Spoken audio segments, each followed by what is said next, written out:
Welcome to another edition of Kyle Meredith with the interview series presented by WFPK at wfpk.org, Consequence of Sound, and the Consequence Podcast Network. Thank you so much for checking us out. You know the drill. If you like what you see, you like this type of thing, hit that subscribe button. I do 3 new interviews every single week, and it's a great way to keep up with all of your favorite artists. I got to tell you, I got a legend on the line today, the metal god himself, Rob Halford. How are you, sir? Hello, Kyle. Hello, everybody. Good to be with you today. It's a pleasure. You've got a lot of things going on as usual, and we're going to be talking about all of them probably here. I know there's a book we're going to get to in a minute, but I wanted to start because I just watched this documentary the other nights, and it's called Rock and Roll Fantasy Camp. It's about Rock and Roll Fantasy Camp. And you, amongst many amazing artists, are in this. And what a unique kind of peek into this world that we've heard about for a few decades now. And let's start there. How did you become a part of this? Because what an amazing experience for the folks who sign up for this. Well, let's see here. We've known David Fisher forever. He's a great friend of Judas Priest and many, many bands and many, many people in the music industry. So eventually we had the opportunity to speak with David and to make our first ever endeavor with the Rock and Roll Fantasy Camp experience.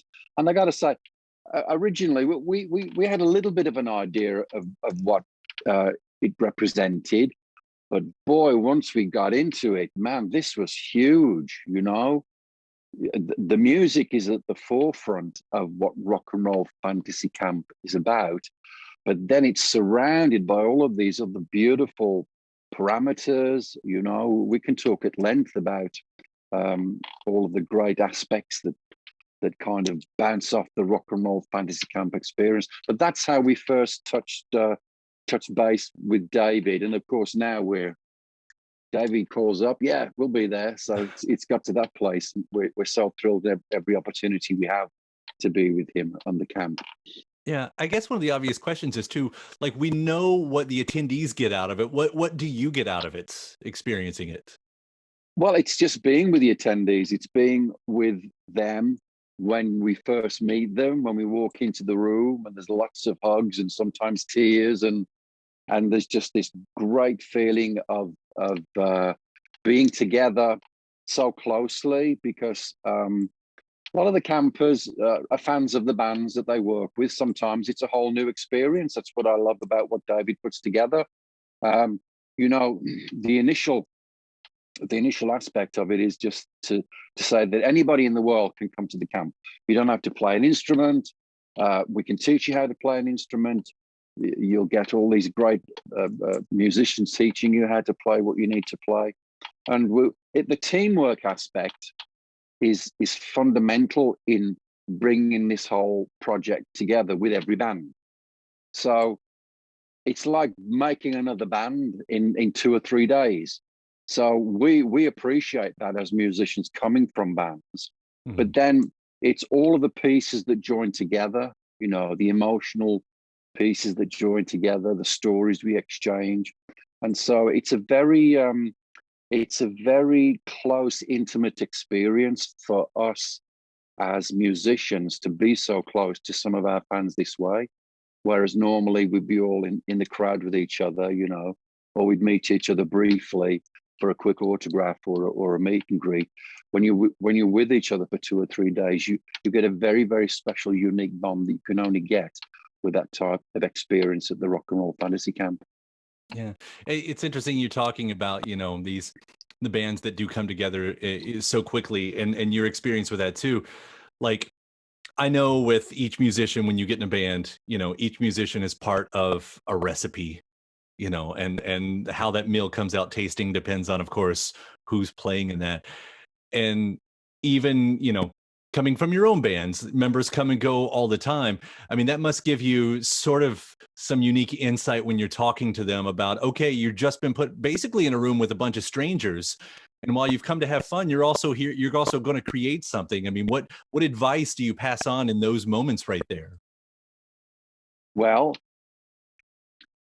the beautiful thing about this is the humanity that comes from music music is a team builder. Music unifies. Music helps you build, create, get through whatever circumstances and challenges you might be dealing with at every level, whether it's the challenge of learning, breaking the law, or another life challenge. These are the advantages that being at the camp brings out of you. I think that's another thing you discover. If you go to the camp and you can't play guitar, but you want to learn to play guitar, you'll be taught to play the guitar by these great talented people, but you're only able to do that because of what you've got inside of you. So all of these incredible experiences are happening at different levels throughout every hour of the day that we're together, and I see that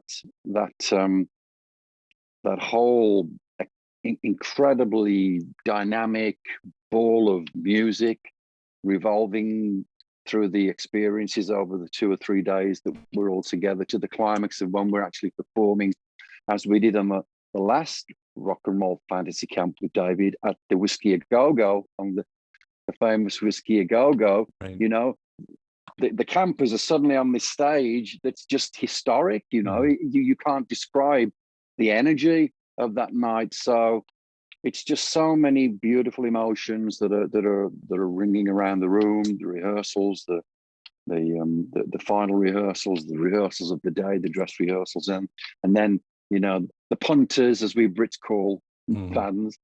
It's just so much of everything. It's just amazing. Yeah.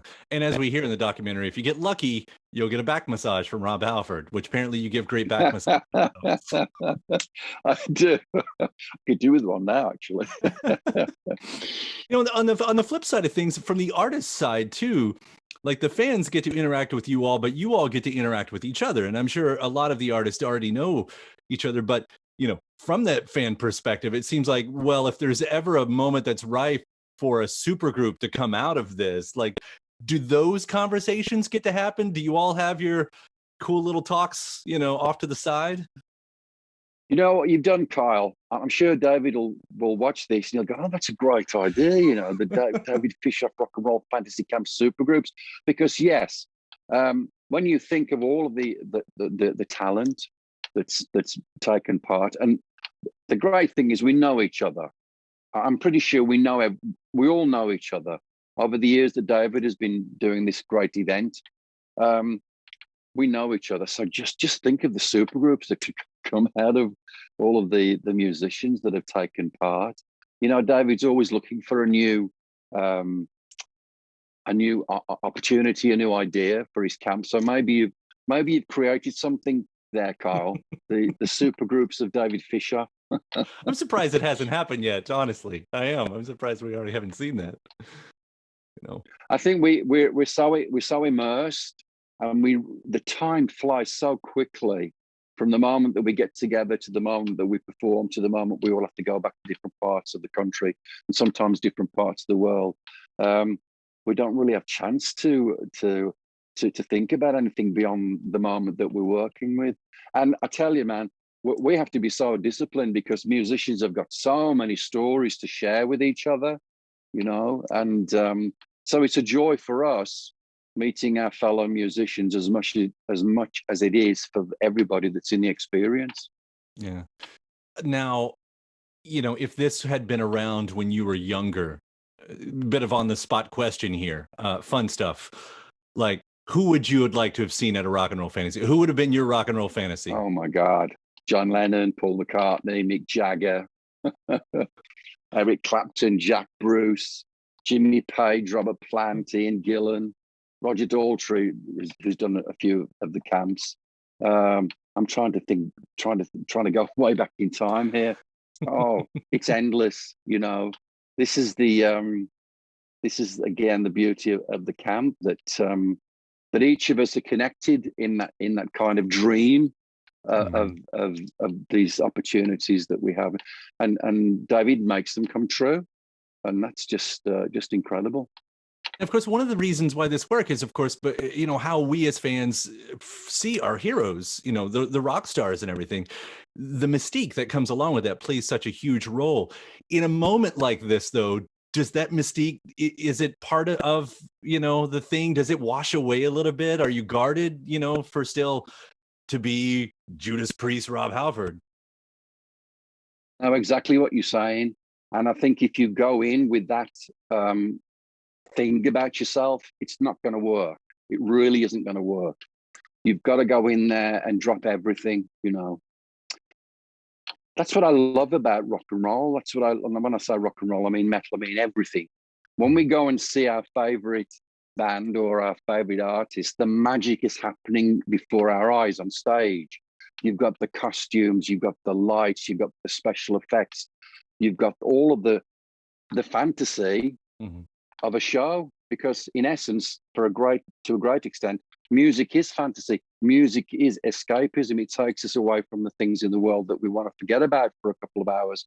So that's that one side of it, But when you go to the camp, you've got to drop that all away, and you've just got to rely on what you have learned, your experiences as a musician, as a singer. And it's particularly, sometimes I wish I could be Richie or Ian, because it's. I'm not going to say it's easier to teach somebody to play the guitar, but it's tougher to teach somebody how to sing. And I don't mean that in a disparaging way. It's just sometimes it's hard to get across how you're trying to express a way of doing something. But you find a way of saying, well, if you use the voice in this way, if you sing from the chest, or you sing from the throat, or you put some gruffness in your voice, or you put a bit of vibrato here and there, there's all of that involved. But yeah, you've really just got to let it all go and go in there at the level that you need to be. And it's wonderful, because that starstruck moment, and I get starstruck like everybody else, that dissipates immediately. That dissipates because we all know what we're there for. We all know what we want to do together, and we all know the limited time we've got. So we all get into the work mode straight away. And it's, what amazes me is how quickly things do come together. From the moment that the doors open and the crew come in, and the gear, and then the campers, and then a few days later we're on stage at the Whiskey. Wow, it's just remarkable. Whirlwind. Yeah, that starstruck thing. I was thinking, I guess I'm surprised you didn't say Cher for your rock and roll fantasy camp, because seems like maybe that would have been Well, one of those moments. I got a list from here to downtown Phoenix. I'm just searching for the ones that pop into my head, but Cher would be there, definitely. There would be there. Yeah, I want to use what you were just saying a second ago, though, to kind of seg to your book too, because we do get some of your history here, and as you're teaching, these campers basically how to be a singer, how to be a front person, how to be an entertainer, and I think the entertainment is a big part of it. When I, looking back at the old videos, heck, looking back at the more recent stuff, that's part of what has always been, at least for me, a draw to be a Judas Priest fan is, what you're doing out there is still entertaining.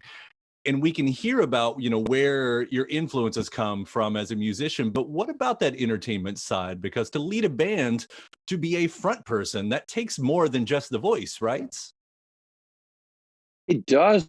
It does. I mean, looking back to my early escapades at school, where a lot of us kind of put on the stage for the first time, whether it's in a choir or whether it's in a little production of some kind, I used to be terrified to stand up in front of people. I would have stage fright.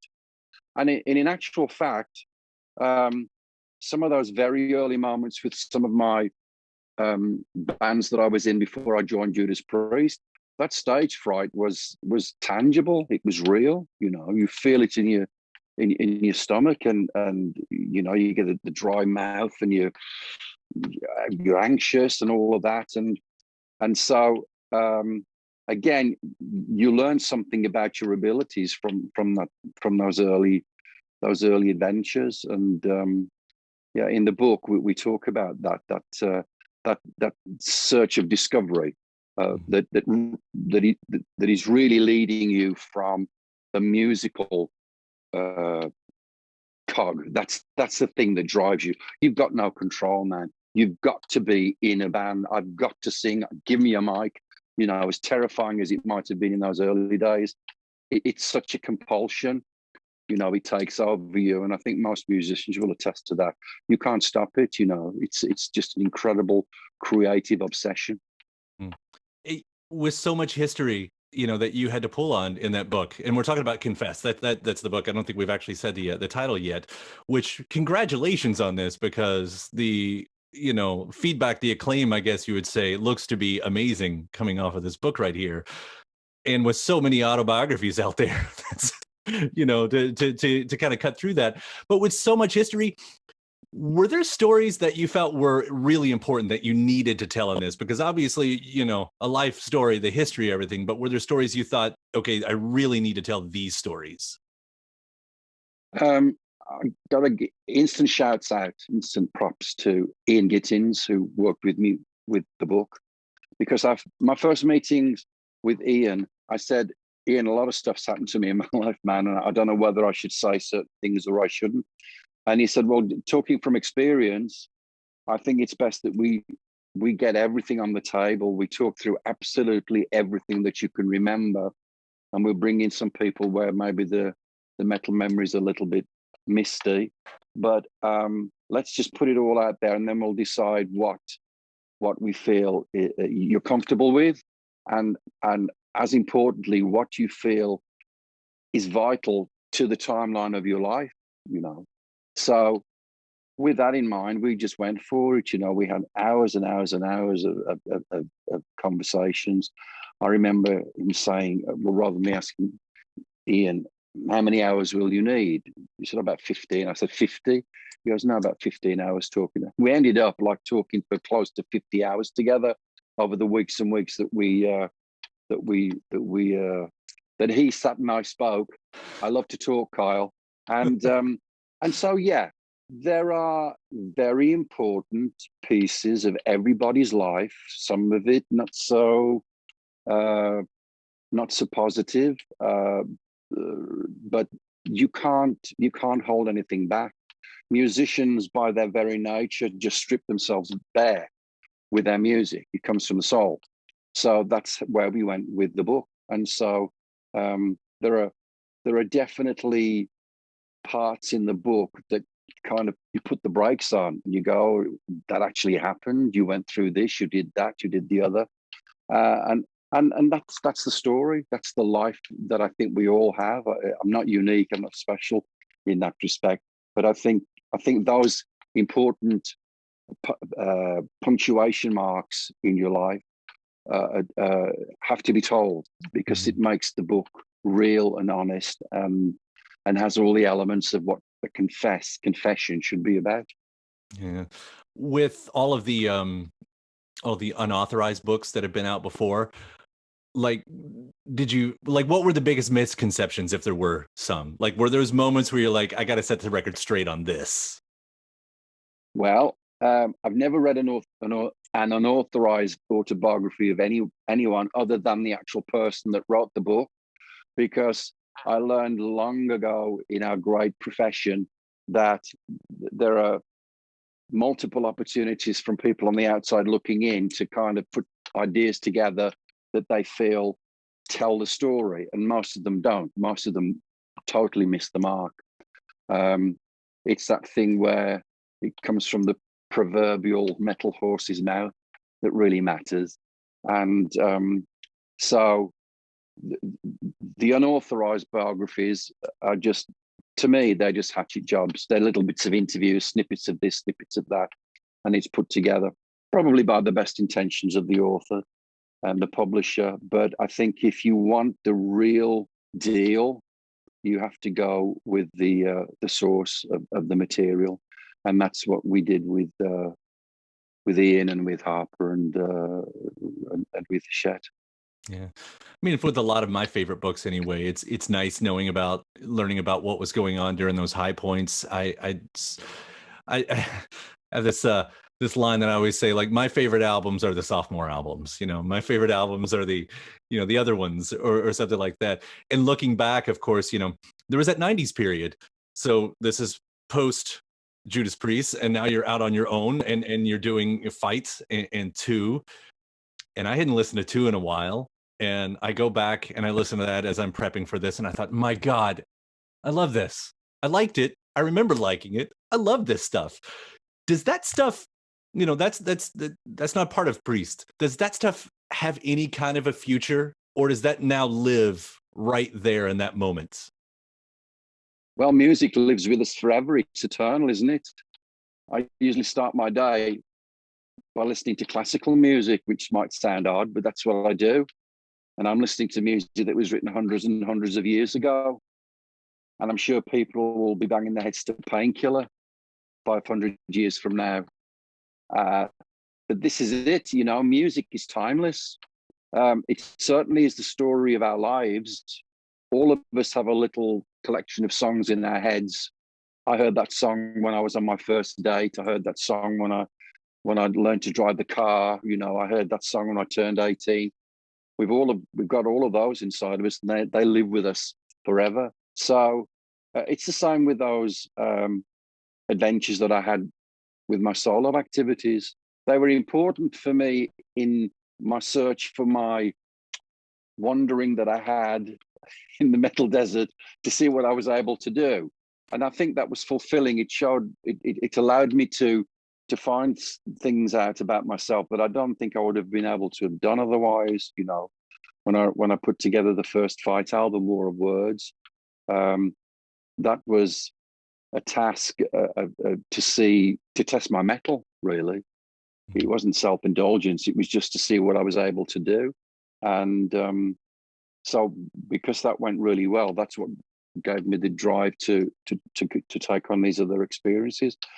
But yes, it's all good. It's all good, and it's all there. And if you're in the mood for a little bit of two, and then you want to go off to Screaming for Vengeance, and then come back for some resurrection in my world, and then that's it. The music is always ready and waiting in the wings. Do we find you right now in the present in sort of a similar moment? Because as I read about a blues album that you're working on, I mean, this seems like another opportunity I should ask that, is this another opportunity to find out what you can do? Love the blues. Everything comes from the blues. Rock and roll, it all starts with the blues. And what a great style of music that is, I've been working on, well, I say my brother, Nigel, and my nephew, Alex, Ian Hill's son on bass, and our friend Blakey on guitar. Those guys have been putting together the foundations for quite a while now. And we have a record. We have enough material to make a record. I've just got to find the words and put the voice on it at some point. The only thing that I threw at the guys was, again, have fun, like we did with the Celestial album. Have fun, do what you feel you want to do in terms of ideas. I did give them a list of some of my favorite blues styles and blues performers as a little bit of a template for the guys to bounce off of. But I it's all in this phone. I've got the album in this phone, and it's great. It's going to be a special moment for me, because I've always wanted to make a blues record.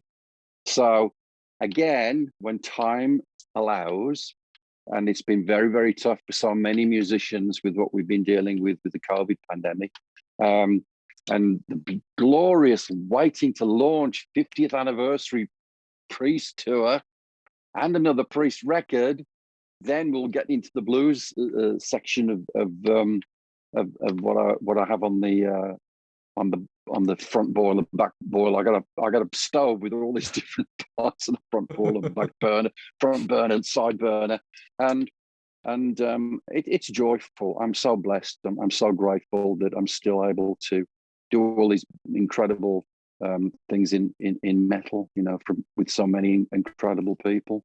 Yeah, I am interested, when you're talking about all those different styles, though, like what you lean towards. I mean, when we talk about a blues record, I don't know if it's one thing or a bunch of things, but are we talking Muddy Waters? Are we talking Cream? Oh, everybody, yeah. Bessie Smith, Stevie Ray Vaughan, John Mayall's Blues Breakers, Gary Moore, Rory Gallagher.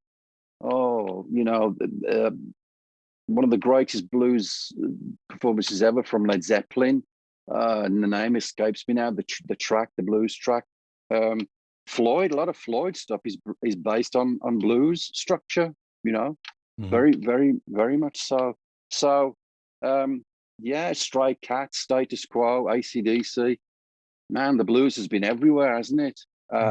So it's great because you could go into one specific area and stay in that place and focus and just little subtle changes here and there. But much like the Celestial album, I think this effort should just be a little texture of every taste of all these different blues flavors. Yeah. Does that give you an opportunity, as the frontman, as the lyricist, to try something else? Like I was looking back on a quote, and you were talking about your lyrics for Priest, that when you found your templates, good vanquishes evil, etc. Yeah. But when you're doing something like this, do you allow yourself to go somewhere completely different? The blues is the blues. We all feel the blues, but you can have the happy blues as well as the sad blues, and you can have all of these characters in blues. Whether it's Robert Johnson, the Crossroads, meeting the old Nick, and all this kind of stuff. The opportunities for stories, for some of them similar to the Priest Adventures of Fantasy, like the Sentinel or the Painkiller, or any of those great characters that were created. You can throw your lyrics wherever you want to throw them if they're connecting with the music. Again, messages in music are vital, because we like to hear stories that kind of that we can relate to or attach ourselves to in reality or in fantasy. So that's going to be an adventure for me. I love to sit down with a pencil and a piece of paper, because that's how I do it, and just think, and I have an idea and I just throw some bullet words down instantly, and that's how the seeds start to grow. Well, I've certainly found some solace in those battles, in the past few years, especially, with everything that's happening worldwide. I mean, the idea of good battling evil sometimes sounds like a fantasy when it shouldn't. So I appreciate. It's so true. That's so true, Kyle. And this has just been another opportunity for us to see the power, the healing power of music. Because boy, when life gets tough, we run to our music. We put some music on in the car or at work, whatever. We wrap ourselves up with this incredible dimension of music, because of the good that it does, and the good that it contains in getting across evil, as we'll call the evil COVID pandemic. It's been particularly difficult for musicians, as well as it's been particularly difficult for fans to be apart from each other for so long. We haven't been able to get on stages and have great nights out together. All of the elements that we've missed, coming home from work, putting your Priest t-shirt on and getting in the car or the train or the bus or a carpool, and you're going to the show and you're blasting Priest, and you pull up at the venue and you get out and you buy some merch and you buy a beer and the lights go down and the band's on. Man, let's get that back, So in the last few days, I've been urging our metal community to get the jab, just because once you're jabbed, you're pretty much safe. And that lets us get back together again. So we've been using music to get through to this place that we're eventually going to return to, and that's going to be a really incredible moment. I've got my second shot. I'm already 2 weeks past it. I'm happy to be there. Congratulations. Yeah. Me too. Yeah, congratulations to you. It is important. I'm so grateful for the things you're saying, all the positivity that you do put out into the world for 50 years. I mean, right over your shoulder there, 50 years, of Oh, Judas. yes. Yeah, there you go. Right what there. What a great book this is. This book just came out recently. It's hundreds and hundreds and hundreds of pages. Stories, I beg your pardon, photographs are the stories of our lives, sometimes you just show somebody a picture and instantly they know what that picture represents. So this is a great book. This has the entire life of Judas Priest until now in its pages. Yeah, 50 Yeah. glorious years of heavy metal. 50 amazing years. 50 amazing years of, again, great music, positive messages. Thank you. Thank you for all of that. Congratulations on 50 years. Congratulations on those books above your other shoulder there. As we're just pointing out, everybody can see what you need to buy right around here. That's all. It's all right there. What can I say? There's so much going on in the world. People go, he's got a book out. When is he made a book? Yes, there's a book. There's a And there's a book. great priest photo book. Thank you, Carl. This has been a real treat. I've really enjoyed speaking with you today, and I hope everybody enjoys what we've been talking about, all the great stories of David Fishoff and the Rock and Roll Fantasy Camp, the power of music, the power of the jab, the power of positivity, the power of metal. So look after yourself, Carl, and I hope we get to see each other soon in the not too distant metal future. Absolutely. Thank you so much, Rob. It's been a pleasure. Take care, and we will. We will see you soon. Thank you. Bye-bye now. All right. Bye, guys.